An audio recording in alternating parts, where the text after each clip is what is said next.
मिट्टी की दीवारों वाले उस छोटे से कमरे में शाम की हल्की रोशनी खिड़की से अंदर आ रही थी। टूटी सी खाट, कोने में पुराना टीवी और पास में रखा छोटा फ्रिज सब कुछ गरीबी की कहानी कह रहे थे।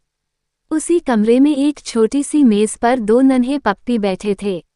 भूरे रंग का बड़ा पप्पी फटी हुई टी शर्ट और पुराने शॉर्ट्स पहने कुर्सी पर बैठा था। उसके छोटे छोटे हाथों में मुड़े तुड़े नोट थे। वह ध्यान से एक एक नोट गिन रहा था, जैसे हर नोट उसके लिए बहुत कीमती हो। उसके चेहरे पर बचपना कम और जिम्मेदारी ज्यादा दिख रही थी। उसके सामने सफेद रंग का छोटा पप्पी बैठा था। उसकी आंखों में मासूमियत थी, पर हल्की उदासी भी। मेज पर कुछ सिक्के बिखरे थे और एक खाली कांच की बोतल रखी थी, शायद उसमें वे अपनी बचत जमा करते थे। बस इतने ही बचे हैं, भूरे पप्पी ने धीमे से कहा। उसकी आवाज में थकान थी।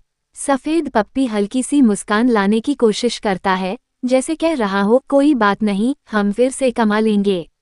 दोनों पूरे दिन सड़क किनारे छोटे छोटे काम करते थे। कभी जूते साफ करते, कभी सामान उठाते। जो थोड़ा बहुत पैसा मिलता उसे इस छोटी मेज पर बैठकर गिनते।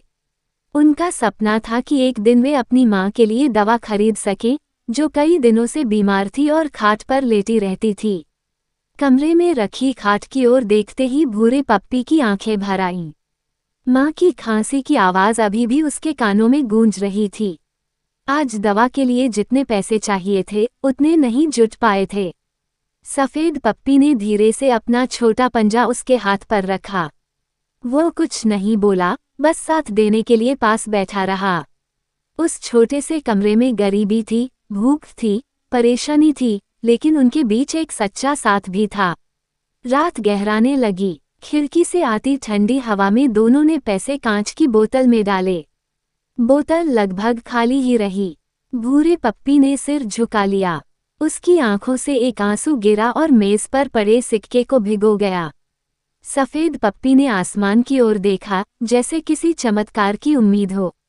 पर उस रात कोई चमत्कार नहीं हुआ।